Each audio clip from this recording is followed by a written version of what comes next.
anyway that I recognize from Yes, both teams. definitely.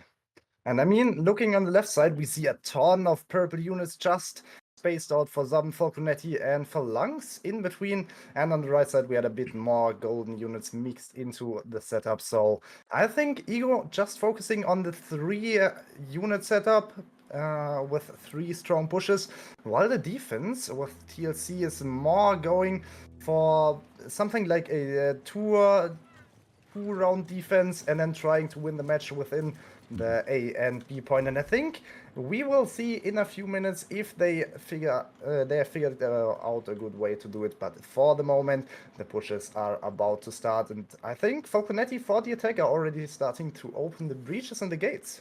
Yeah, and just to give you that information as well, guys, the bands are Iron Reaper, Sicilian Militia, Queen's Knights, Flamers, then the Shanjiao Cavalry and Shenji. So the only exotic unit really available for the teams are Falconetti. Oh, okay. Yeah, so the only specialist that's actually getting used straight away at the very start, rather than using the ram, they're actually using the Falconetti to take down the gates. Might take a little bit longer, but surprisingly, they're doing that anyway. But they're also sending Trebs into absolute nothingness here because that was looking to hit that Wu-Wei. Sadly, does not hit anything at the very start there for Ego. Yeah, 5 people set up for the B point as we used to see it from Ego, and 10 people on the A point. So defense is looking for something like a 5 people setup on B, maybe 10 people as far as I see it right now. So they will have to rotate towards A if they wanna keep the A point and not have to rotate in the last second. But we will see what they are doing. They have some pretty decent units here set up on A, so they will be able to defend at least a bit. But then the Ego will overwhelm them. TLC definitely need to bring something more there. But as I say it, Ego is rotating towards B. Yeah, this is them starting to make the breaches open now. That is their opportunity. They're starting to move towards that B side breach here. And a few other units that have swapped over from the A side are moving into that supply point, swapping over the units and potentially going to go in to that breach and the gateway at the same time here. Yes, exactly. Another trap misses its target because TLC is just too good in rotating out of the drops, just always keeping an eye on them, and the Falconetti on the B breach are starting to shoot into the units. And with that, I think the battle will be about to start in a few seconds because Ego can't avoid being shot here, so they will have to push in and will have to take the fight on the B point.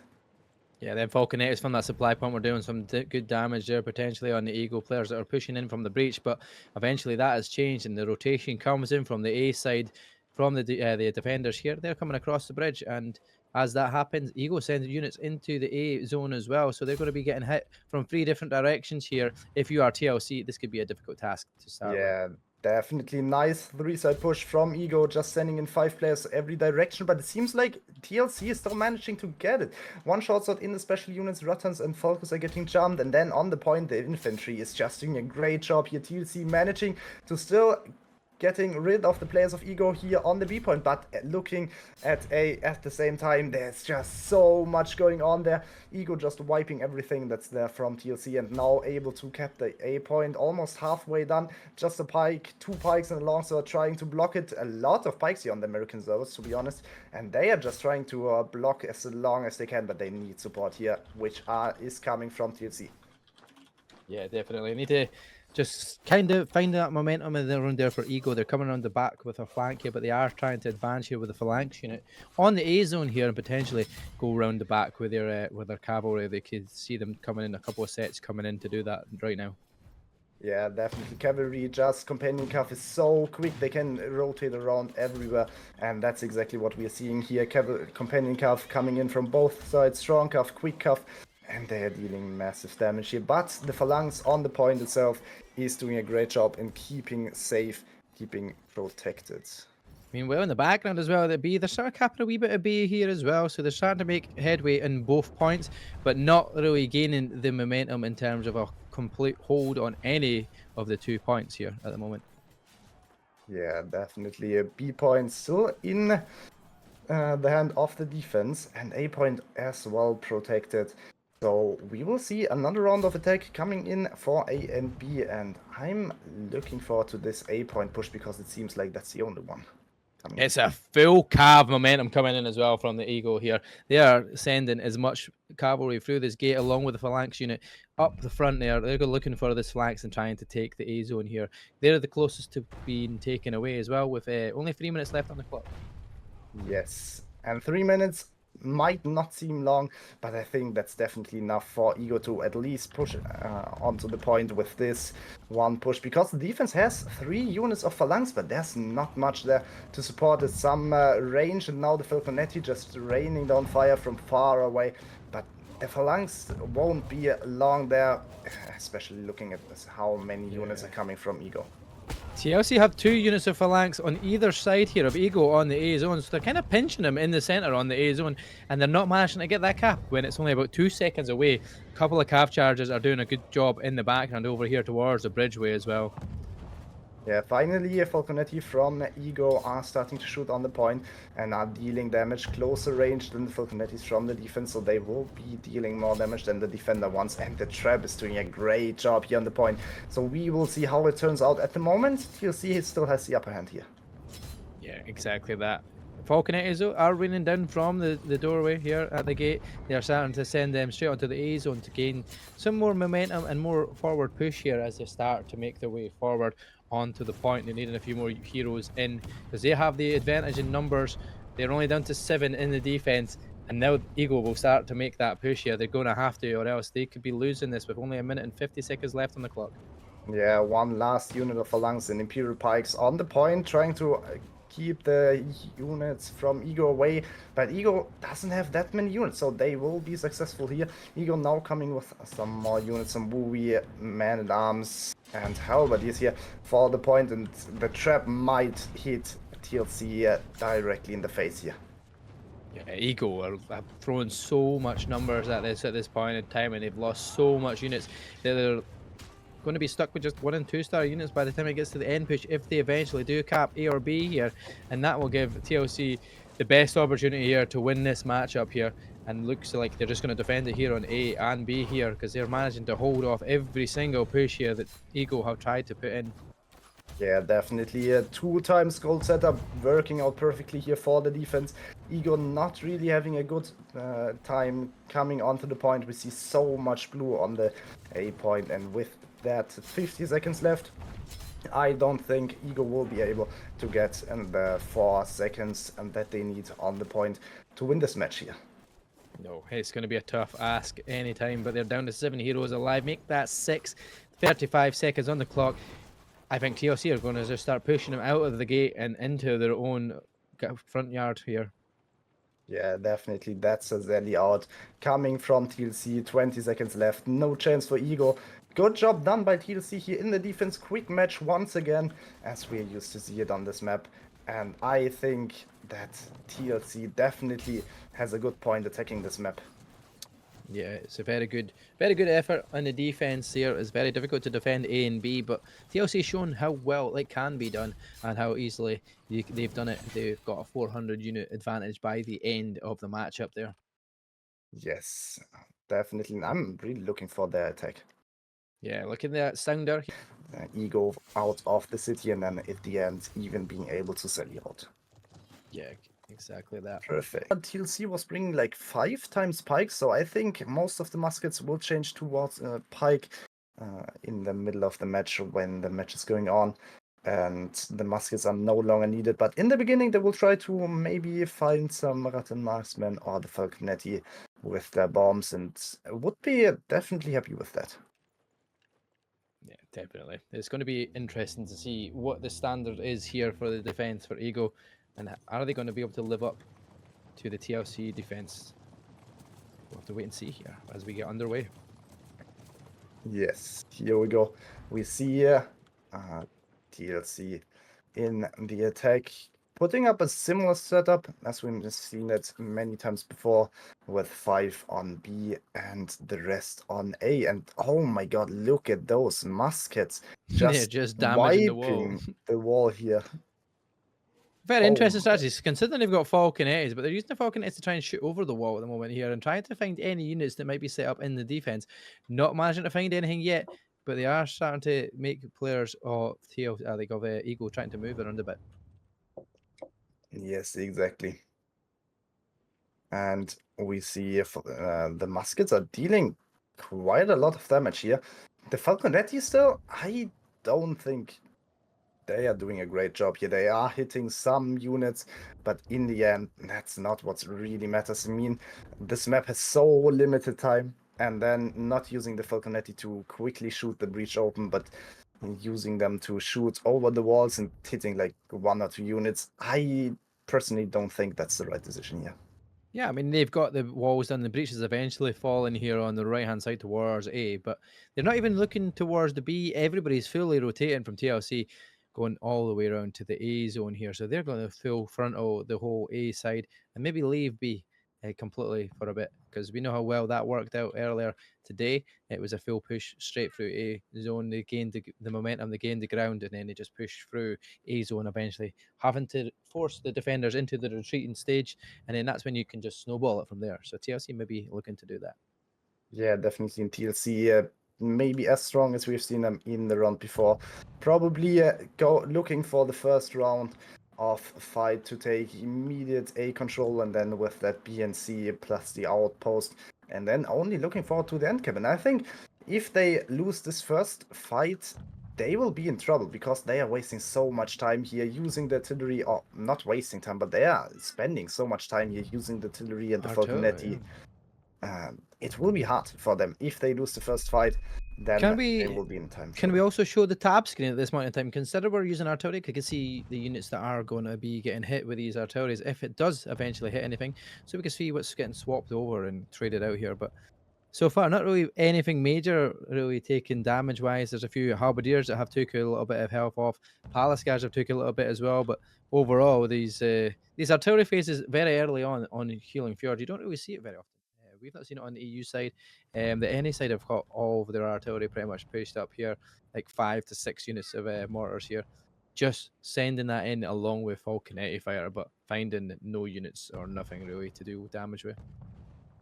Yes, exactly. And that's just so much time. 4 minutes 50 only left, and there's still so much to go through. I mean, the defense, they didn't bring that much cavalry, but still, all the units of phalanx and the shields, palace guards, everything that we see here on the A point and on every single piece of this map will Meanwhile, be so push is going long to straight clear. in under B here. As if we got that, there we go. They're starting to make their way in on B. And where are we going to go from here? Because they've started to rotate the players from Eagle from A zone, and that's going to open up A zone breach. As you see, all 3 flanks being hit here from TLC. They're coming in through the A gate and the breach, and also committed fully onto B here at the moment. Yeah, B is completely wiped in a few seconds, but the A push is long to go here. It has so many Wooby with it, some Imperial Pikes and Orochi to clear the cavalry, and then the Palace Guards to make a solid front line. And with this, I think A point is really hard to defend here, because TLC has already so many units on the A point.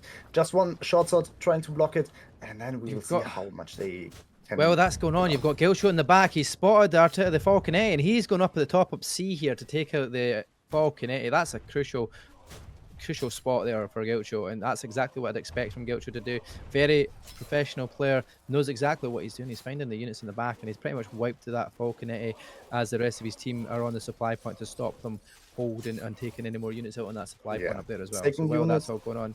Second unit of Falconetti also taken down by the Polish sledge main from TLC. So TLC just finding the special units and then making sure they are gone while the push is going on.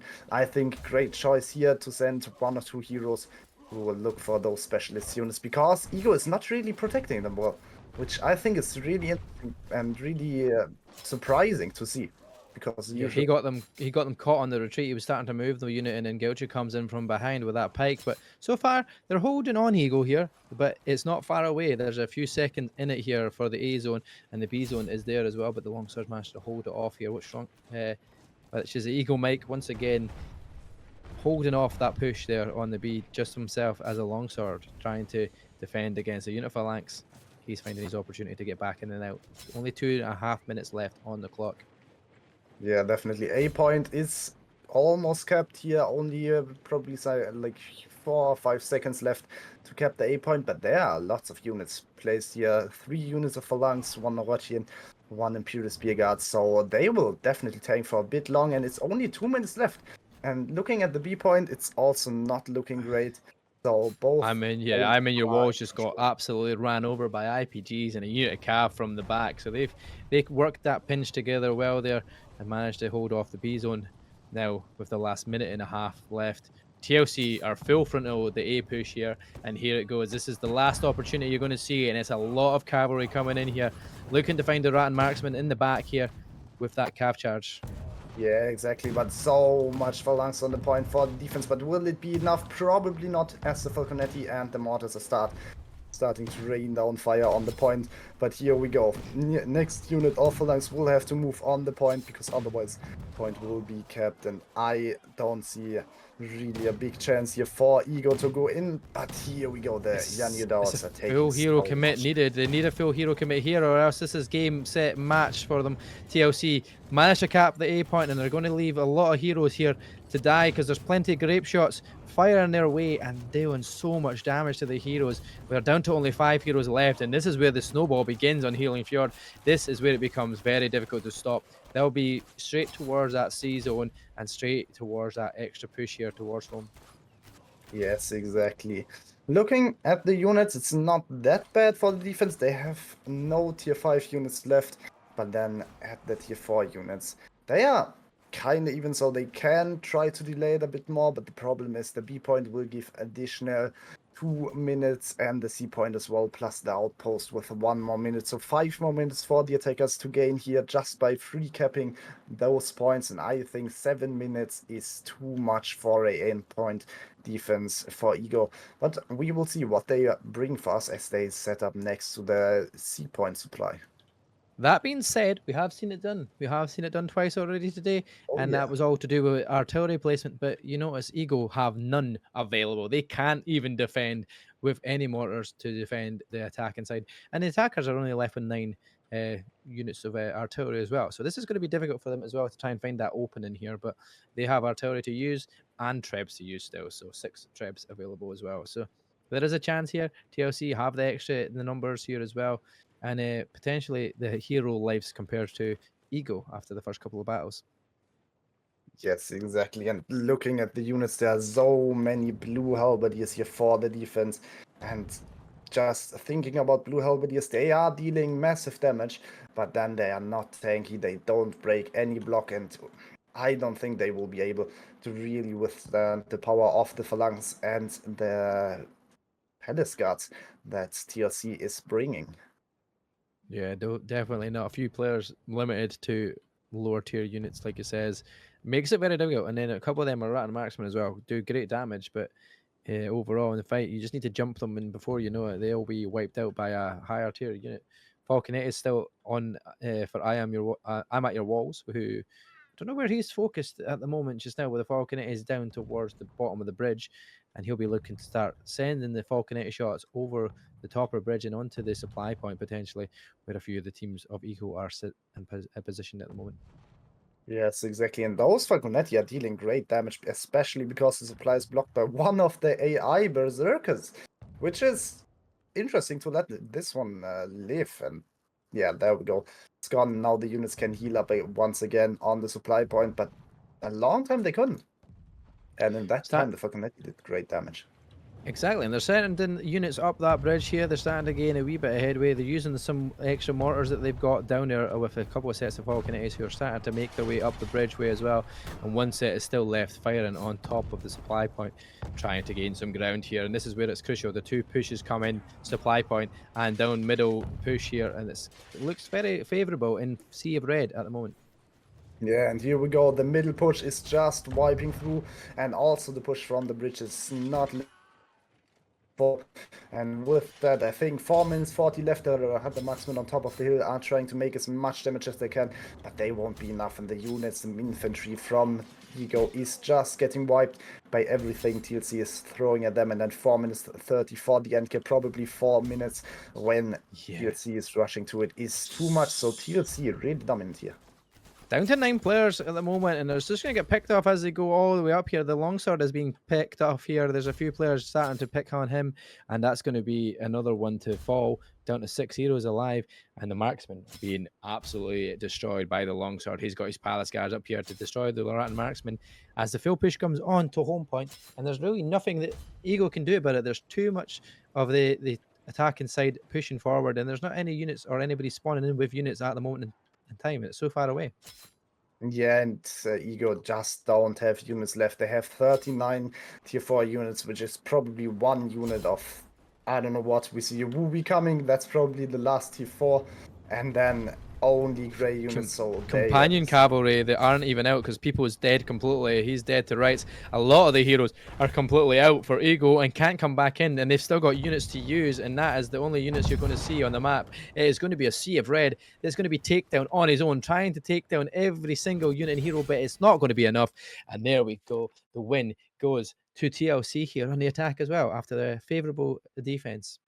Yeah, and they were solid. Yeah, it was a tough defense. Definitely Ego tried their hardest. They tried, but there is plenty of players here that's looking to do that, and they'll be always trying to find the specialist units in the back. And like we said, Gilcho did it last map, and you're expecting them to do that once again here. If they see them, they will try to hunt them down as much as possible. But we're going to get into it here with TLC on the attack here against Ego, who have to defend to stay in the CBL. Oh yes, they are defending their CBL spot, and they're defending their chance to go to the finals. And with this said, we are starting into the match. 13 minutes until the attackers have to capture the A point, so plenty of time there to reach with the siege towers. But in the end, sometimes it can really get close. But looking at the momentum from the attackers, they are rotating on the left-hand side to the small gate and maybe try a rush there, as there are some units and heroes from Ego already prepared, but that's only cavalry there. Yeah, it's a very interesting choice from TLC. They're just sending pretty much their whole team all the way through the small gate, and there's no way that Ego are going to have 15 men defending around that gateway. So this is going to get the advantage to go towards the supply point, take as much as possible, kill the units that are sitting around there, because Crispy is going to be caught out on his own, and the first one to die is actually Muggle. Muggle loss is our first loss, funny enough. Would you believe it? There we go. Yes, and TLC not being able to take the back supply point because they don't have the 8 points, so it's not unlocked for them. But they are staying at it. So the defense can't pick new units, can't come into the back. And here we go. We also see TLC rotating to the second supply point on this inner part of the map, where we only see one unit of companion cav. Yeah, they're looking to just find any of the units that I've got cav out straight away and just pick them off as quickly as they can possibly. And obviously that's going to help them further down the line because they're taking out these higher tier units of cavalry and they're going to gain some momentum in the ground here. Will they try to fight up towards the zone, or will they just take the supply point down here and then work from that? Yeah, I think they definitely have to work upwards because the Falconetti will be low and have no supply points available to them. Also the Javelins and... Oh, maybe the Javelins not, because they didn't throw at the siege towers yet. But the Falconetti definitely, and with that advantage, you have 2 gold units not being playable, or almost not being playable. Look at this from TLC though, Alpha. Look at this mortar set up here. All of a sudden, they're just setting up tons of mortars, and they're just going to bombard them from their own perspective here. This is a very difficult task. If you're Eagle, you're going to have to hide all of your units onto the A zone, which clears the steps, which means that there's an opening for TLC to make their way up the stairs. Yeah, and one push unit them onto a trappable zone. One unit of Falconetti already being trapped. They're only leaving 5 alive of this unit, and it almost looks like A point is captured and Ego are the attackers, because that's what it usually looks like at that point. Ego, it's surprisingly, a complete flip, isn't it? not setting up some counter artillery, but yeah, okay. I mean, considering they have only brought Culverines, I think it's not a really big surprise because they have to place the Culverines in direct line of sight. But now 2 Culverines are placed and they are taking care of the mortars of TLC here perfectly. Yeah, it's a very interesting setup. If only the boys from TLC or ladies, if there is ladies in the team, I'm not sure. But if there is, they could be easily get in a position to treb all of that A zone if they had somebody on the other side of the wall. They could have trebbed it. They could have trebbed so many of these units up top because they're stuck here hiding from the mortars, and they'd be in a trebbable zone for the most part from TLC. But sadly, that's not the case at the moment. But they are trying to find a way to whittle down the units here and then find an opening. Yeah, looking at the supply points, TLC honestly only have one supply point left as an attacker because both of the outer supply points are captured by Ego and the back left supply point as well, of course, because that one is not able to be kept by the attackers yet. And I think this is definitely interesting because as TLC, you can't afford to leave this supply point in the city, and you have to push up the stairs with your phalanx, which is not the best option facing Falconetti. But on the other hand, Falconetti won't be able to get new supplies, even though they have 3 supplies next to, because they would have to go down the TLC's stairs. done the bait and switch to Alpha there. He's baited them to the left supply, yeah. the wall side, and they're now going quickly as they can to the right side on our left side And of the screen here. That's perfect because they have the shorter supply way, the shorter rotation way, so to say. And now they can set up, they can use traps, and Ego will have to deal with those traps because otherwise the traps will just hit them in the face and they will lose everything they have on this A point. And Just here look we at that. go. That's pretty much the whole 15 versus 15 pretty much here on the wall. And it's like something we've never seen so far. Trebs coming on. You have javelins. You have Falconettis coming off back, left, right, and centre. And you've got a flank coming in from Icy here with his units of Wooey on the wall. But they're getting instantly marched.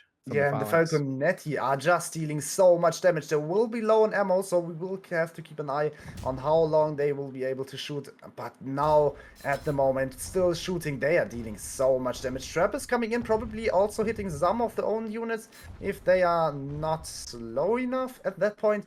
But now, here we go. Infantry is wiped. Great push from TLC.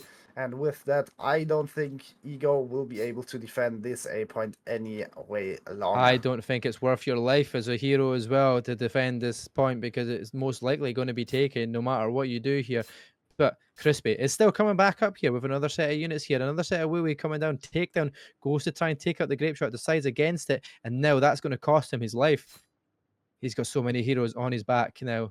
He somehow gets away. 1 unit of Origin, 1 unit of Wooey on the top here, managing to take out at least some of the units of TLC, so they are not completely wiped out and completely useless, but still overcommit there from the side of Ego. And I think this was down the stairwell. Kind of a miscommunication, as we see here the second fight break out on the bottom of the stairs and supported with cavalry from the side of Ego. I think they have a good chance here to at least defend those few units, but as at the moment there's more coming from TLC, they will have a hard time. TLC's unlucky there. Maximus came in with his IPGs in for the gate. A unit of cavalry came, he marched, and then all of a sudden he's met with phalanx units, and his Wooeys will wipe off his unit here and Maximus at the same time here. But very difficult task here for TLC. They do have the A point. They do have the unit advantage in numbers terms, but do they have it in terms of quality of units? It looks like they do slightly for 4-star units. Only just though, not a massive amount. But Ego holding their own here just now for as long as they possibly can here while they're on the stairwell. Yeah, I mean, TLC managed to keep the supply point in the meanwhile. One short sword jumped on it in between and just kept it. So now Ego will have to keep that one back, which they do very quickly here. And now they have the supply point back. But in the meantime, they weren't able to pick new units and new stuff. But it seems like it didn't really hurt them that much. No, not too much. You've got out in the background, you've got Takedown, who's gone over to the supply point on the outside here. He's being met by 4 other heroes, all pike players and a scimitar player as well. And he'll be taken down, funny enough, with his unit out of the back here, just trying to cap that supply point to stop the TLCs having an option to heal quickly. As a calf charge from Pringles goes straight through the gate and pretty much misses the majority of the units who just managed to avoid it. But they're all set up inside the gate here. Phalanx units, ISGs, and the gate is, I don't know if it's been destroyed, but it's still visible on my screen. So there might be an option for them to close that gate here. and Yeah, slow and them down once looking again. at the top, what you can see here, we have one unit of Phalanx supported by a trap who was able to wipe out one unit of the Ego Phalanx, and now also is able to wipe out the Wooey from Ego. So great use here of the Phalanx. I mean, Tim, definitely experienced player with the Phalanx, and now probably able to push down the staircase if he decides to, because down there are 3 sets of Rata Marksman, and I don't think he will want to overcommit that one too early. I think this is a very interesting thing because TLC have got A, right? But they don't have any siege towers on the wall. So they have to go through the gateway or the small breach. And at this point in time, Eco are doing well to defend us here at the front gate here.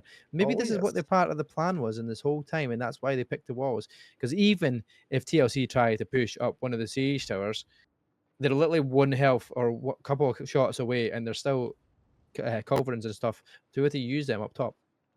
Yeah, but now the Falconettis of the attackers are doing great work here in the push, shooting in from the main gate, just like you said before, playing the shotgun position here, not being jumped at all by the units and heroes of Ego, which is, in my opinion, a big mistake here to not go for those Falconetti.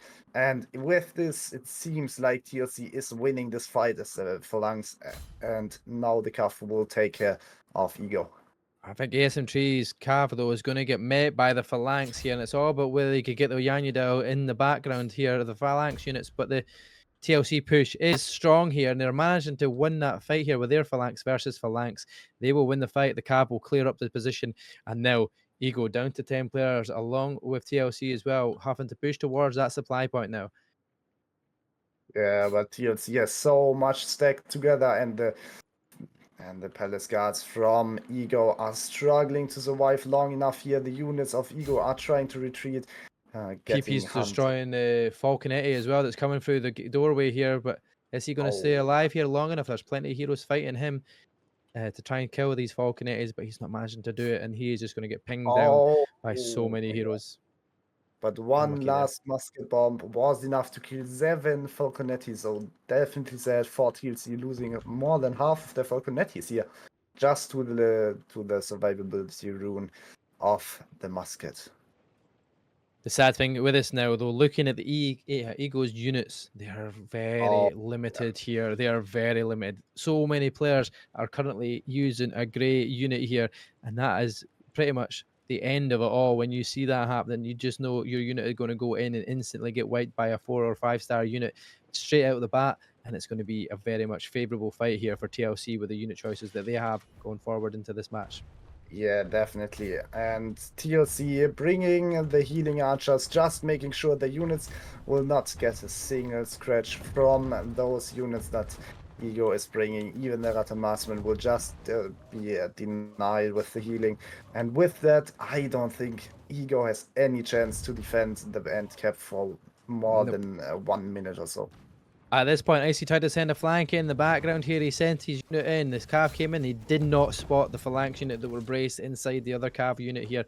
And before you know it, his Cav just get wiped to the floor here. They're down to 131 units, 11 hero kills. And now it's just a sea of red crossing over into these heroes because it's only really heroes that are alive. There are very few units available, and they will start to cap the point here with a few units available to defend it. Pretty much, it's all gone. Yes, definitely. Last unit of cavalry just getting killed by those marching Imperial pikes. And the heroes, 3 heroes alive, 1 chain dart, 1 pike, and 1 musket. They all don't tend to survive that long with so many enemies. Yep, good to see a completely different strategy here, and it's all paid off for TLC here. They did the work. They figured out a different method. They didn't even use a siege tower. Siege tower has not touched a wall on the tallest walls in the map. They just decided, you know what, there is gates. We'll just go through the gates. We'll take the land in the background, and we'll just use our artillery as an attacker and use that tower advantage and find that momentum. And they've managed to do that. They've just wiped every single hero off of the point, and they will take the win, which gives them the series win and the progression towards the final. Yes, here we go. And I think Changing things around, but it didn't go into their favor. TLC with different strategies than we expect, and they take the win. A lot of halberdiers just in case of a sally out, but like we said, lots of cavalry is units, but I think the flames are just always the best goal to aim for when you're playing those Sicilian militia and then bringing those Falconetti, probably trying to shoot down at least 2 rounds of siege towers, looking at all of the culverines and cannons they brought. And yeah, I think definitely interesting here what the defense has prepared for us, because usually we see like 2 or 3 Falconetti, but 1 Falconetti and then so many culverines can also deal massive damage towards the siege towers. Yeah, definitely. We see last time round where they were positioning them right far in the back here with the culverins, but there is nobody doing that currently or looking to set up culverins in the back, which used to be the ones you used to take out these siege towers, because obviously all you need is a player on the wall. They can ping them and you can just fire them culverins over the top and the falconettis from either the supply points, and you can destroy the siege towers in super quick time, and that could make the defense a little bit easier going into it. Yeah, and looking at the culverin placement from NSNS, they are placing some culverins quite far in the front. Some on the right staircases looking from the attackers, and they are shooting the left siege tower, but I don't see a single culverin placed in the back, which is interesting because those in the back tended to be the best ones because they are just perfectly protected, and you can see it here. The culverins on the right side, they got just getting shot at by the default cannons from the attackers, and that's just a massive problem there. Yeah, definitely. And not to mention the fact that you're going to be able to start setting up mortars if you're the attacking side very close to the wall, which means it's only musket players that will be able to take that out. And obviously in the defense, there is only a couple of musket players available to do that. And maybe the short bow player will help out along the lines here to take the mortars down below as it starts to get pinged on the screen here. So first siege tower is down on the far left-hand side, and this middle center left one might fall down here as well. It's literally about a shot away here, and the falconet we're looking to deal some damage to it. Yes, but the middle siege tower, I think the defense should definitely let it run at least for half a minute longer, because at the moment they're fine with it. They can destroy it whenever they want, and they have to focus more on the right hand tower and the ram as well, because the ram maybe they don't even want to take it down because it's a nice bait to bait the attackers into the gate and then wipe them off and win the unit trade there. But right siege tower is destroyed, so the middle one will still run here for a bit. Yeah, the defense doing a fantastic start here. This is what you want to see in the rotations. A couple of siege towers going down to the start of it, and then you're going to see the far left one go down again very quickly here, and the middle one will fall quite shortly afterwards. Yes, exactly. And the middle one is very low, 1 shot away from being destroyed. But the defense is doing a great job. They will hold out to the last possible second and not destroy it before. But okay, they are making sure it's not Ah, there you landing go. at all. That's the caster curse. That's just you jinxed it. Yeah, I said it, and then they just immediately destroyed it. So yeah, definitely caster's curse. Ruining my commentation here. Oh my god. Falconetti. No, Yeah, sorry. no, you go. Falconetti from the defense, living a dangerous life. Yes, the mortar from the attackers is shooting into them and has perfectly the angle for it. 2 are dead already, the rest should be damaged. And if the mortar gets 1 more shot off, they could leave their life. Oh, very lucky for those Falconetti to make it out alive, because the mortar hit their stairs. Yeah, very lucky. But here we go. This siege tower push is looking a little bit more promising, but we still have a good opportunity to take these out here. If they got the culverin set up still on the far right hand side wall, looking at this right siege tower that's starting to make its way forward, a musket player's just out of range here for his bombs potentially, but he'll be looking to deal damage to the martello torres that are pushing the siege tower as well. The far right culverin will get trapped now, so nice at least baiting out the trap and making sure the attackers will have limited traps left. But I think 11 left is definitely a good position here for the attackers. And the right siege tower, like you've mentioned before, will probably land. They are already bringing some units for possible jumps from the defense, and now the we are pushing the siege tower just to make sure the units are not getting killed, as the Martello got killed by the longbow of the defense. Yeah, Watson doing what you expect him to do as the longbow, taking out the lower tier units, trying to slow that push down here, but the Siege Tower will eventually embark in its journey. It makes the wall, and here we go. The opportunity for Mortem to get onto the walls has begun, and this is where the real defense starts to work out here for no scrim, no strat.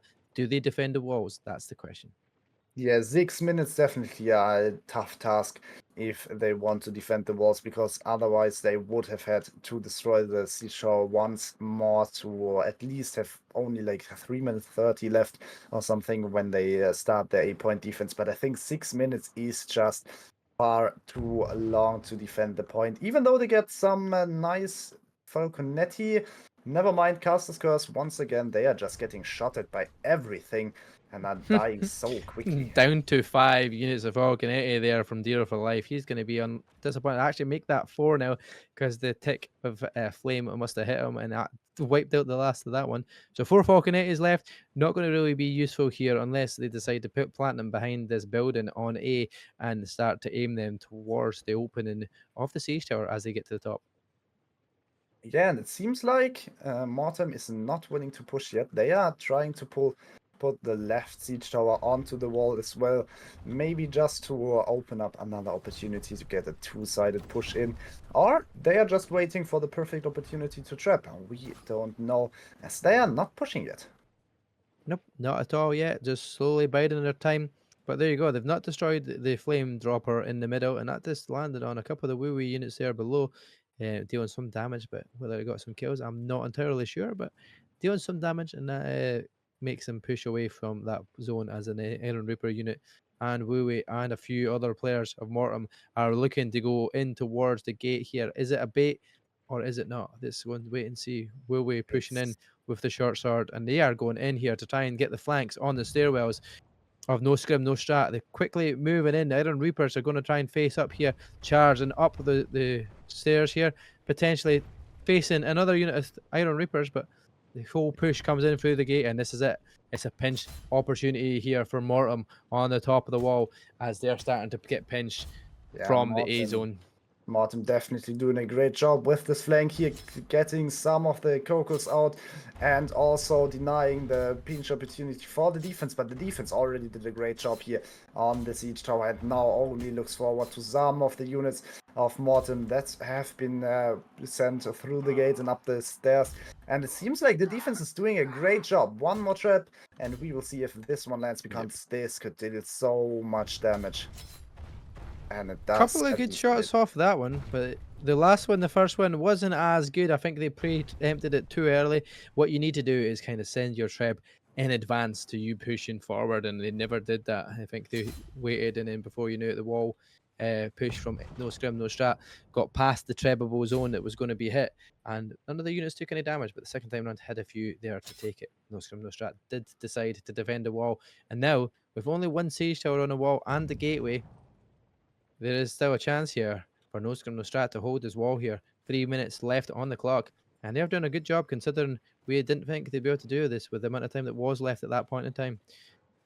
Yeah, but now we are going towards this 3-minute line, and we are already better past trap. it, as there are 2 units of flames going up the siege tower, and they will definitely change the outcome of this fight if the defense doesn't bring their own in perfect position, because the flames look at this. The flames are just making so much space for the attack. Mortem's Flames doing great work, but no scrim, no strat have got units getting flamed on from both sides here. They're attacked towards the A zone, and the guys pushing it from the wall as the phalanx unit starts to make its advance forward here. No scrim, no strat, losing a couple of heroes here. A treb about to come in into the back of the unit here, and if they Wooey get anywhere near that, that will be a complete wipeout for the Wooey, and it does look like that is the case here. Along with the Flamers, Mortem gaining the advantage and starting to cap the A zone. 2 minutes left on the clock. That'll give them a few extra bits of time here to push towards the B zone. And they've got 5 heroes dead. So there is a good chance to go straight towards the B zone here as well. Once that A is capped, you'll have that gain advantage here. Yeah, only 4 heroes alive. Make this 3 in a few seconds, as this Polex won't survive. But now some of the heroes of the defense are respawning and are looking forward to a supply point defense. Yeah, this is going to be crucial here. No Scrim, no Strat can't risk too much of their units and their heroes here. A few of them have been killed a couple of times here and could potentially be on their last life. And you don't want to be risking too much of it. But Mortem have 4 minutes on the clock here with the opportunity here now to find an opening or potentially use a little bit of artillery here on the wall here. But 4 minutes is not as much time as people would normally have on the attack here. But they are getting the left supply point. Yeah, and the left supply point got blocked just in time, so great job by the Pike of the defense, blocking this point and making sure the attackers are not getting it as fast as they would like to have it. And with this, the flank might come in, and oh my god, supply still in the hands of the defense. So great job here by the defense, and NSNS really doing a great job in blocking everything that Mortem tries to. And now the heroes in the city are about to die as they have no support at all. Yeah, this having no strat seems to be working for them at the moment here. They are advantaged with units and terms of how much units they've got available. But overall, it's mostly 5-star units. Actually, they've got the advantage in everything else. They're very much even here. A little bit less of 4-star units. But what are these units? That's the question. They could be outright domination with the gold units here.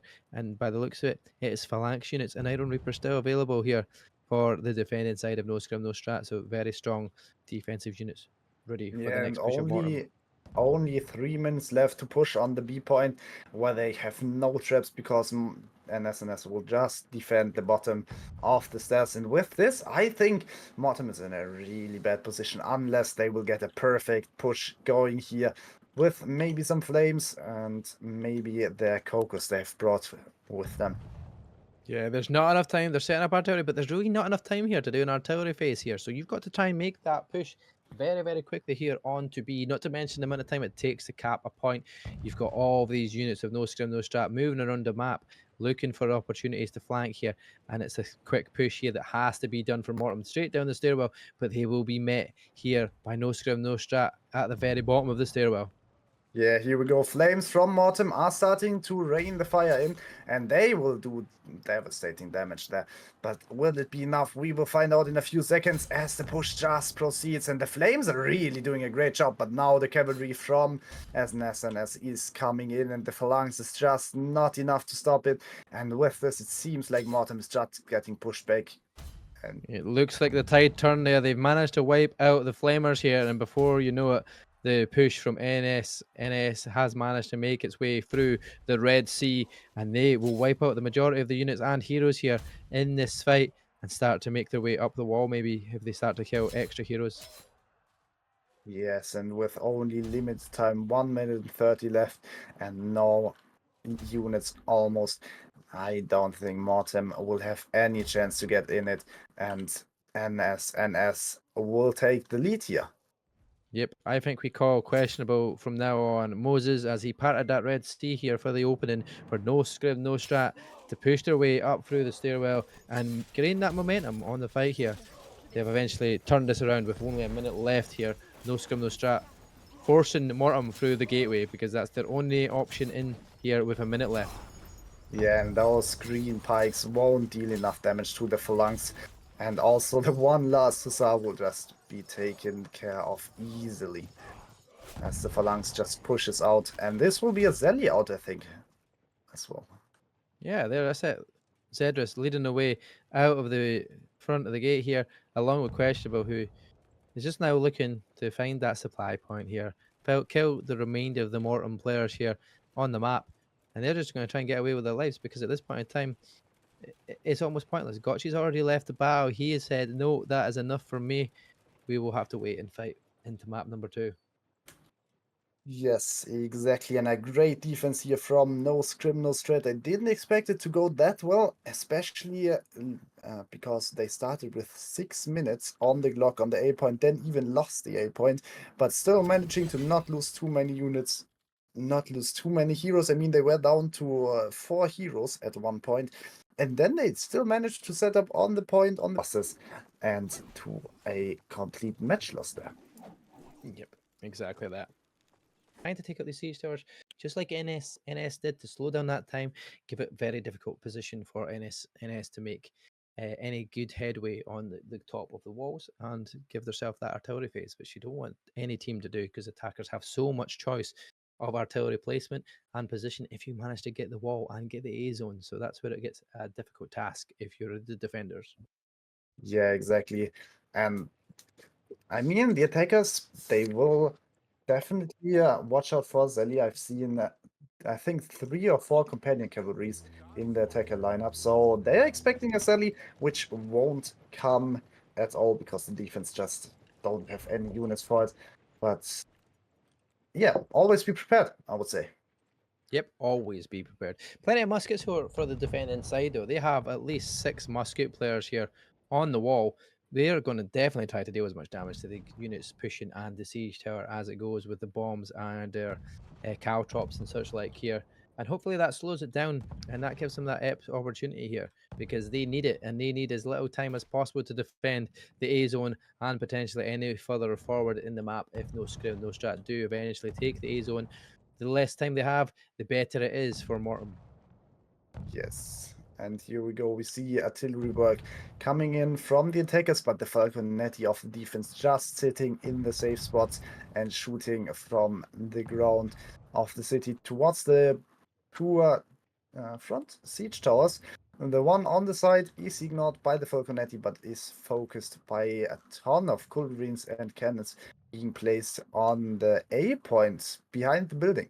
So the right siege tower, left siege tower, whatever you want to call it, will get taken care of as well. Yeah, it looks like a lot of damage going into these siege towers as the middle left one falls already. And the far right side is very close to going down here as well as it just falls, as we mentioned it there. There we go, perfect timing. And now the far left siege tower towards the supply point. The Falconettis are finally hitting the damage numbers on it. It is one shot away and it will fall. Here we go, another 10 more seconds before these respawn again.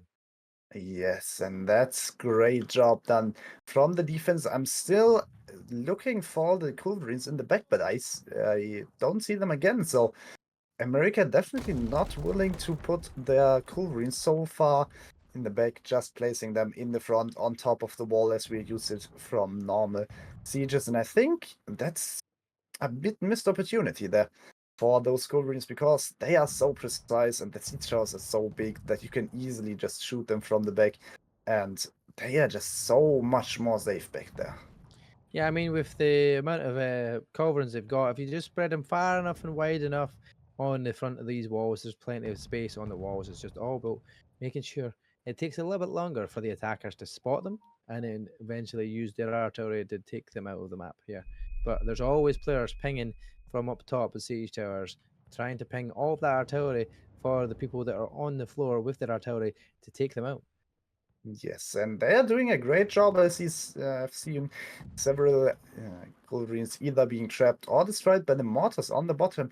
So NSNS is doing a good job with it, but still losing out on the siege towers. They are getting destroyed by the Falconetti, and we will have to keep a look at the third wave coming in soon, because the second one will get destroyed once again, as I see a maul and a pike inside of the city walls looking for the Falconetti. Yep, there we go. One of the Mauls is actually going to spot the Falconettis. He's chasing down this right-hand side, and he's going to go straight after them as soon as he can because they're covered in Wuwezo. And there we go. Dealer for life is the one to deal with the damage here. Can he kill any of these Falconettis? That's the question. It looks like he's getting a few of them here. They're down to 7 if it's Lord W has 7 of them gone. So he does get a few kills off of them, but not the full unit. So they can get back to that supply point and regen health and regen units, and then Blackwing lost 9 of his Falconettis. So yeah, fantastic effort to dive these units of Falconettis because they're doing so much work on the siege towers. So it's going to be difficult to stop this push now here because all of the culverins have been pretty much used. There's only 1 artillery left to be placed down, and they've got currently, as it stands, 3 culverins still available on the wall at the moment. Yes, and those 3 culverins won't be enough to stop those siege towers from landing because the culverins have already been used and won't deal that much more damage because they will definitely run out of ammo soon. And I think this third push of the siege towers will land at the wall at something like the 5:30 mark, and then this is another opportunity to defend the A point, and I think Mortem will have to pull the units back and defend B. I just noticed that behind the wall of that building as well, they had 2 cannons set up there as well. Gotchi is going away to sit on one here just now. I think that's the last one, but it's behind that building on the wall here behind A. They've got a cannon still aiming towards that far left siege tower here, but Gotchi manages to fire it, but doesn't manage to hit anything apart from the wall edge. So yeah, a bit of a tough to ask there from. But these siege towers will eventually reach, and it looks like all 3 of them will hit the wall here, and that's going to make things difficult here for Mortem. They're going to have to leave that wall because there is far too many opportunities for no scrim, no strat to get in to the wall and give themselves a pinching opportunity on the units of Mortem that are anywhere near A point. Not to mention the fact they have 7 trebs to be able to deal as much damage as possible when they do start to make that push. Yeah, but looking at Mortem's setup, they are placing palace guards and Ruby behind the building on the A point, which is usually not what you're doing when you recognize you want to leave A undefended. So it seems like Mortem's still going for the A point defense. Yeah, slow it down. It's 5 minutes left. This is less time than they had on the last matchup here to get the walls. So it might actually work, but the fact that there's all 3 siege towers, should I say, all on the wall, the opportunity for no scrim, no strats a little bit easier here for the push going in comparison to what it was last time around with Mortem. Yeah, Mortem had the problem. They only had 1 siege tower and got pinched from both sides, and this won't be an option here, as the 3 siege towers, as you have mentioned before, have all landed at the wall, giving NSNS perfect opportunity to push in here. And I think also longbow and musket will definitely try to find those Shenji hidden on the staircase. Yeah, there you go. Trap is being preempted here as the push comes in from no scrim, no strat onto the wall here from the right-hand siege tower and the left-hand siege tower simultaneously. They've timed that together so that everybody is involved in a fight here as Mortem sends a unit of Wu-Wei in the back here. Could that potentially deal a lot of damage? But no, it looks like they've turned around and they've managed to face them in the back here. No scrim, no strat, winning the right-hand side and now trying to make their way towards this left side of the siege A point. Yeah, great trap, just perfectly predicting the positioning of the Phalanx, getting rid of 2 of those Phalanx units, and now definitely looking great for NSNS. They have half of the point cap, and now just have to get rid of 2 more heroes on the point to continue the point capture. The Sicalian militia dealing great damage there for NSNS, and I think those were really key of this attack, because I've seen so many units just burn and not defend themselves at all, and with that A point is captured by a no scrim, no strat. If we were to do a highlights reel, I would have to give that the treb of the day, because that was the perfect time and it was preempted, but it was a unit of Phalanx. It just got absolutely destroyed, followed by the second set that came in right behind it, and they just kept pummeling all of them trebs into the back of them, and that has gained the momentum here for NS to take the A zone here, and now looking to reset up, regather their thoughts and their positions, maybe even artillery here, because they've still got 21 pieces to use with 5 minutes and 50 seconds here on the clock for their opportunity to head towards the B zone. They have the number advantage in units as well, but in the grand scheme of the units, to see what we've got here, what have we got? We've got 4-star units, they have the advantage over by about 28 units, but the 5-star units, they've got about 120 unit difference here in tier 5 units here.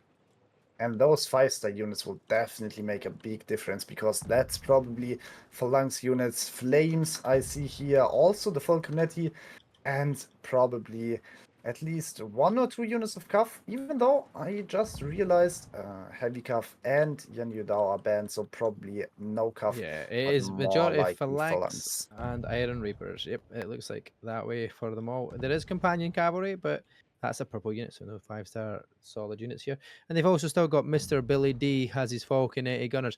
Where are they set up though? That is the question. Let's have a look over the map if I can see them. Yes, and here we go. There we go. Far right side siege tower. They're up on the wall. We see mortar setup on the right side, just shooting down the wall and into the positions of Mortem, and then on the middle tower as well. 2 mortars being set up, and with this probably a good opportunity for the supply push, maybe with 1 or 2 heroes on top just to use those mortars and deal more damage, but Yeah, it doesn't going seem towards like the NSNS supply is point defending. push here. Mortem The is supply point defending. push is going quite well here. And they've managed to Yes, gather that supply point here. That's that supply point on the far right-hand side here. Nothing else going on in the background of the map at the moment, but Mortem making headway here with the defense here. They're trying to find a position here to get the flank in, but nobody is actually willing to make a maneuver here from the defense. It's no Scrim, no Strat, pushing herself forward and giving yeah, herself that as much land as possible and as much ground as possible to cover so that they close off Mortem's opportunity to get the flanks in. definitely main push will come from the front, and I don't see a single flank coming in, so we will probably see a 15 versus 15 fight in the front there with those many units of phalanx and the flames from the attackers and also from the defense. So flames will be a big point, and then Cuff is going in and everything is united here on Murmur one. once again coming in with the flank here with the Woowies. He finds a rotten marksman in the back, but he will be met by a phalanx marching here. Led the Blade pushes that in, and here you go. The Flamers for the defensive Mortem are trying to burn down as much as they can here. They're trying to make headway here, but Mortem doing a solid defense here. It looks like they're managing to hold this one off for this push here, and it's all about Tao trying to go back and get a new unit of supply here as the mortars are unmanned up top. Can Mortem look to find a counter back up here? Will they stop the units of mortars up top? Yes, and we see Mortem were able to keep their B point safe, left with at least some units. I think one of the phalanxes will be fine. They have 27 units left, and also some of the others just barely surviving, but they survived. And now only 2 minutes and 30 seconds left for the B point defense, and the mortars are just doing again a lot of damage, but I don't think they are finding the Sicalian militia of the defense there. No, at this moment in time, it's actually all right for them. They're surviving. They're avoiding these mortar shots from up top.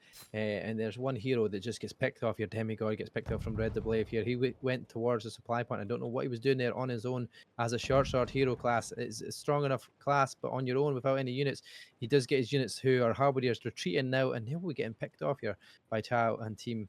They're slowly wiping as they push in through the main gate here with limited amount of time here on the push. It is 1 minute and 45 seconds as it starts to count down. The pre-treb is put into place here for Deal for Life, and now this is where the momentum comes with the flank of Cav from the right hand side. Yeah, one cavalry flank on all of the units. The rest of the units are going through the middle, and another unit of cavalry going over the other side. So maybe the second cavalry will make it to the point, and it does. And with this, the pinch from the defense is wiped, and NSNS are looking great to get the B points. Now at Mortem will have to jump it, only 1 minute and 10 seconds. That is possible to jump it, but it will be so hard if the heroes jumping on the points are getting picked up so easily by all of these grape shots. So many grape shots as well. All these grape shots pinging as many players as possible. They're down to 10 heroes in the defense, and they just need to pick off a few more, and before you know it, the Gotchi is the last one on the point. Muryu, the longsword, jumps on, and so does Demigod, but it is only 3 more heroes. If they wipe them here, they will take this and they'll completely go straight towards a home point. 40 seconds is all it takes now here, and the point is theirs. But here they have to push it as quickly as possible and get these units off the point. They have, and they will push through that point. There's only 3 heroes alive for the defense. It is a snowball effect here going all the way for NSNS, making their way through towards home and going to close off that spawn zone, because that is exactly where you want to be. 112 units on the defense, only 2 heroes alive. This is going to be a tough ask here. Spawners are just spawning in now. Great work with the grape shots there, but now they only have to finish it on the end cap. 1 shot out on the point. A Maul and Spear trying to assist some gray units coming in the flanks as well, but still gray units, and they won't deal that much of the damage. Trap only hitting heroes here because nothing is left from defense. In 2 minutes 50 seconds, they didn't manage to block it for 1 minute on the B point, and I'm really sure they won't make it for 2 minutes and 50 seconds on the end cap. Yeah, at this point in time, it's just going to be a hero battle for the defenders, because Mortem are struggling with numbers. There's only 28 units left alive, 10 heroes alive. There's almost more heroes going to be alive by the end of this than there will be units by the looks of it. But it's all for a fight. With 2 minutes, you are not surviving. Even if you're the strongest and most heaviest unit class here or hero class here, there is no chance you're surviving the amount of numbers that are coming your way. The last long sword that's short sword that's close by is getting focused here. Magazi is the last one to fall there, followed by Muryu, and there we go. A few more heroes, and that's going to be it for no Scrim, no Strat. Watson picking off another hero kill, and that's going to be the game here. All the heroes are gone. There's one coming in from spawn, and he's going to get trapped from straight away. Yeah, you will maybe get on the point, and here we go. Last hero alive. Maybe even the last hero that's able to spawn in, because they have lost so many hero lives. And with that, also the second round. So NSNS really looking strong on with your units. Make sure you are getting the upper hand again and not just throw your life away on the point. And there they still have the 2 pikes that can change, and I think then not bringing too many muskets is just perfect. Here we go. We're getting straight into here. Plenty of mortars here on the attacking side of NSNS as well here, and it's kind of a mixed artillery here for the defensive side. But so far, we're going to see our first matchup here in Reginopolis. We're going to see the first options and what people decide to do on this new look change up of units choices here for this map here going forward, because it is going to be new to us today. Yes, and the defense is immediately falling back to the C point. No artillery bait here at all. So I'm pretty sure we will see a C point defense, as they didn't bait artillery in the first stage, but now setting up on the C point. And with that, this is the worst part about it, because when this happens, you just gotta wait for everybody to push their siege towers and watch it where they set up. So if we look back at the defending side, let's have a look at where they are defending. You see a couple of units on the far left supply point, down there as well. A couple of halberdiers, a couple of palace they're defending that wall. You've got one in the walk-up way in the back as well. You can actually get up through there if you go through the tunnels. A lot of people don't tend to go up there, but a lot of units positioned in there because it's a very good safe zone, and it avoids a lot of the mortars and the trebs as well in position. But for the most part, they are deciding to defend C by the looks of it from inside C rather than at the back of C. Yes, and also a ton of units are located inside of the tower next to C with the staircase. And this one is interesting because you can, at least from what I know or what I think to know, you can destroy the tower so you get an opening in it, and then shoot into the tower with your mortars and kill the units inside. So it's safe for now, but maybe not forever. We will see if the attackers are choosing to shoot at the tower to get the small opening in it. Here we go. As expected, obviously, the wall goes down, the gate goes down, and A will be taken for free straight after, followed by B. And then you'll get the supply point push, and then it's all about setting up here towards the C zone. There'll be plenty of mortars set up here for the attacking side. They've got all their artillery, all of their trebs available because they didn't have to use them in the first phase, which means the defense have had their opportunity to set up what they want to use at the moment. And so far, they've set up 3 pieces of artillery, and it is 2 mortars that I can see. And there's probably a third one somewhere else in the background. Yes, and those mortars are just devastating for the attackers, as they have free space to shoot at everything they want. Especially the one placed on top of the siege, on top of the tower next to the C point. That one just sees literally everything on the whole map and can decide perfectly where to shoot and where the weakest units are. And to counter it, you really have to push it because you don't have higher towers next to it. You can't really place a trap on it. And that's one, that's a really, really great mortar there. Yeah, it's a very nice positioned one. You've got players, obviously, of no Scrim, no Strat, just kind of looking around the map, trying to see where their defensive units are set up. They'll probably notice as well. But like I said at the start of this matchup, there is nobody defending that breach. So they can go towards that back supply point and gain advantage here and pushing from the back. and give them that opportunity, because every single one of the defending mortars are all facing towards the front, and they won't be able to use the majority of their siege that they've set up already to bombard the back supply point zone. So they'd have to invest more of their artillery placements to be able to help and defend that way.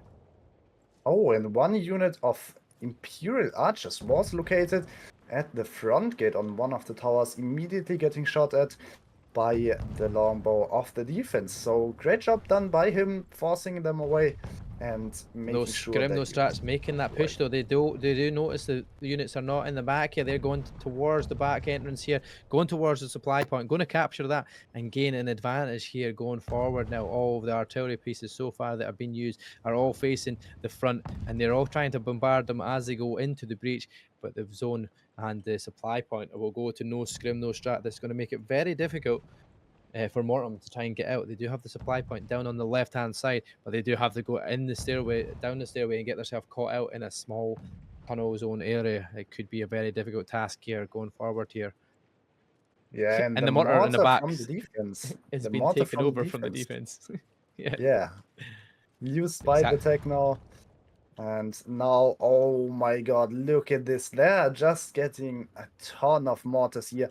But also, on the point itself, from the defense, they're facing, there are a ton of mortars facing in the opposite direction. But now, here we go.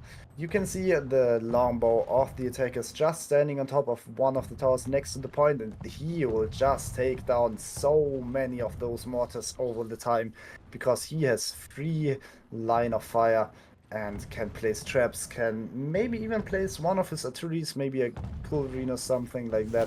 But I think he doesn't even need it, because he will take down the culverins himself. See, if I was any of these players on the attack, I'd be looking to just set a trap straight on top of these musket players, just to get them out of the way, so you can use your artillery for a few seconds here and try to bombard the units on the zone, because they're all just going to cause so much devastation on your artillery placements. Maybe you have to set them further back next time around so that they get out the way of these musket players. Yes, and what I just realized is all of the players of Mortem have the same skins, so they try the strat of the same skins, but it doesn't work out perfectly for them. Same skins, same avatar, same all, but it is not working for them so far. Work. No Scrim, no Strat, coming up with nothing, just winning everything at the moment and gaining a good amount of knowledge around the map here, but still have plenty of available artillery and mortar spam that they can use, obviously with the trebs. So yeah, let's find these opportunities for them. 14 more pieces of artillery to be deployed by the attackers. Only 3 from the defense, and the attack still has 12 minutes, almost 12 minutes, as the first hero from Mortem dies, and with that, drop that goes to NSNS. Yeah, it was a good ballista shot from the top right-hand side there, but very good positioning to kill that hero off. But mortar send over towards the left-hand side tower to try and get that culverin. Doesn't manage to hit it, but the culverin is going to be there to take out the ballista and potentially find that other ballista that's been set up here. Can they manage to get that one as well? Yeah, I really love the positioning of the culverin there. And the ballistas are just dealing so much damage to the heroes. They have to fall back from the culverins because they can't afford to lose a life.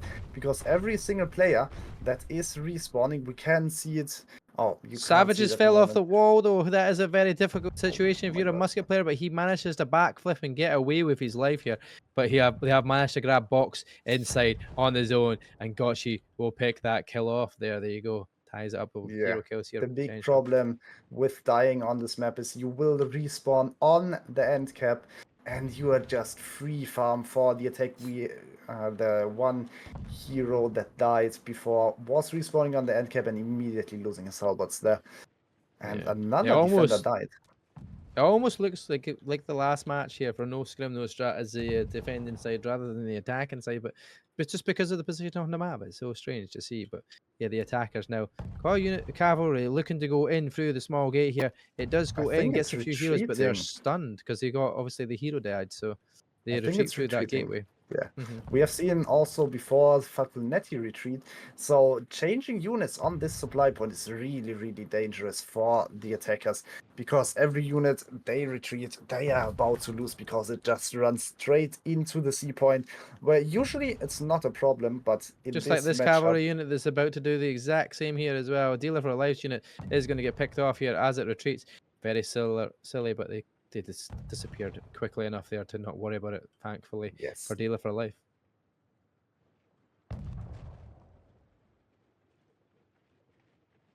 Here we go. Some more mortars of the attackers are raining into the defenders' lineups, just making sure to destroy every single piece of artillery.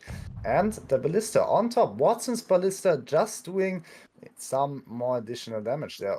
And he himself, of course, as well with his longbow. Yeah, this is it. This is the push, though, that NSNS are looking for here. They're starting to stack up here with their units all towards the breachway, finding their opportunity. Are they going to go in from the breach, or are they going to go in from that small gateway? Because the defense are starting to prep as well. Mortem moving their units around. Here we go. There we go. We're NSNS. coming into the gate here towards the palace guards here, coming in from the right. And they're going to start making it in through the tightest narrow gap down the stairwell. Yes, they are. The palace guards getting into the gateway here. And now they start to set up here on top of the platform. And the Cocos are just already throwing the balls onto the defenders, and they are dealing massive damage. But the defense themselves got some as well, standing next to the point. But here we go. Fight is going in, and the flames from the defense are raining fire on everything they see in front of them. And with this, it looks really, really great for Mortem. But we will see how it will turn out. The Cocos got jumped in the back, not being able to get the flames. And I think this push is already I am really over. surprised we've not seen a treb on that zone there, on the C zone there. Sadly, the attackers didn't manage to get a treb in place, but a few heroes did manage to get back out with their lives and go back to the supply point here. As Dealer for Life trying to send some more ballista shots in here, but Here we go. coming in through the main gateway from the supply point. That was just a retreating unit once again, but here we go. The phalanx unit of Nerox. It's the few heroes that are alive, the few that have just spawned in. It is Let Me Solo Him, comes in with his woo-wee, but is he going to be able to do anything with that? He's stopping this supply point in the back here for now. But no Scrim, no Strat, having to reset and get themselves back with a supply point that was taken back from Mortem down at the bottom, and they're all spawning back in from that right siege shell. Yes, so first fight goes definitely towards Mortem. We could bring up the C view of the units for a second so we can see how many and how good units are left. And here we go. We see Mortem just having definitely a huge advantage in tier 5 units and also some more tier 4 units. And with that, definitely in a big lead here, still having the point in their hands and 2 more pieces of artillery to be deployed. So they still have 2 possibly culverines that they can place if NSNS gets some more mortars on the field. Yeah, depending on that first push in the first place here from those Scrim and Strat, they might deal some damage, and it's whether Mortem had enough time for their players to go get their units back out from their small supply point down the stairs. If not, it is going to be a good opportunity here, as you see a full push coming in through the front gate here, and it's no Scrim, no Strat trying to make the move as quickly as possible, coming in from the front and the back here, and they're going to get onto the point here with a few heroes already in noticeable positioning as the Flamers start to fire from Mortem and as Icalian from up top. Oh yes, the Icalian from the top, focusing on the flames of the attackers, not really managing to take them out, but the flames of the defense are getting dealt with, and with that, it looks really, really good for NSNS. They bring some more woo-wee from the lower supply, and the flames are just dealing too much damage. Great flame work. That is it for no Scrim, no Strat. That is a wipe completely here on the C zone. The only units left is the Icalian militia, who are getting picked off the wall here by the Maul and the Polax player, and that will be it for no Scrim, no Strat. They'll capture the C point in about 2 more seconds here as they get their units on towards the home point. 552 units in the defense, but it's quite even here in terms of 5-star and 4-star units. Even the 3-star units is in favor of Mortem here for this Yes, Mortem has 6 less tier 5 units, exactly the same amount of tier 4 units, and 19 more tier 3 units. So I wouldn't say any of these teams has the advantage now. They will have to use their artillery to perfection. The attackers still have 11 traps, and those could make a big difference because traps can hit the end cap here. And we see already a defense from Mortem preparing to be trap safe and hopefully defending the end cap before getting trapped. Yeah, Watson up top with the longbow, just picking off units here, potentially trying to find some extra picks here, dealing some damage to heroes and just trying to bait them away from the point. Watson doing a good job here as a longbow player, just doing what he has to do, tickling a few players, dealing some damage, and kind of forcing them away from the defense, well, the attackers here of No Scrim, No Strat, who are trying to make their way up the wall with all of their heroes and give themselves an advantage going forward and a wee platform to work from here so they can set up Falconettes potentially as well. Yes, and looking at special units, I don't see any more Cocos for the defense, but a full unit of Cocos for the attackers. So definitely attack in their favor with them because they will do just mass group damage and CC to the defenders units, and they will have to figure out a way to counter them because otherwise they will just burn to the ground without fighting back and just get slapped in the face by all those units from the attackers. And here we go, fight is burning out. Mortem are pushing straight towards that push here from No Scrim, No Strat. Rather than waiting for them to come through and pinch them, they decide we are taking the fight to you as a trap comes in here. Mortem need to stay out of the way of this, but the majority of that does hit into the walls. A couple of balls do manage to make it through, but No Scrim, No Strat, can they keep pushing forward here with the unit push? It looks like it's going in their favor here as a cavalry charge does get wiped out by the phalanx unit who are already in a pre-march forward. Grape shots being used everywhere and ballistas here for the attacking side, and they're just taking so many heroes out with that. Stars, the freaking next culprit here, and the Mortem Lord tries to jump on to destroy the ballista, but he gets picked off as well, and that's a good amount of heroes dead here in favor of No Scrim, No Strat. They're 15 versus 7, and they're just picking off the heroes so quickly that they're going to be able to push onto this point here. They've got the units, they've got the hero advantage here, and they're going to be able to get pushed past that home point. A very quick and effective push from No Scrim, No Strat. Here we go, end cap already being capped, and there's not much left the defenders can bring. We can see in the units they have only limited amount of tier 5 and tier 4, only 20 of both, and then only 40 tier 3 units, so nothing left they can really bring. They are bringing some new pikes and halberdiers, but they won't. Gotchi trying to save his team here on the point with a short sword. He just got grape shot. He just survives that. A ballista just misses him by the skin of his teeth, but that one does get hit. Watson picks him off. I don't know if that was a longbow or if that was his shot with the ballista, but either way, he picks off that kill here, and Watson has got his shooting guns on. He is fantastic with that bow and that ballista. Dealer for life, kill and Tillob, and there we go. The point is starting to be captured with halberdiers defending both sides and pushing forward here on the zone. Yes, now or never for Mortem. Last phalanx for the defense, and it will be wiped in a few seconds, either by the trap or by the phalanx of the attackers. Here we go.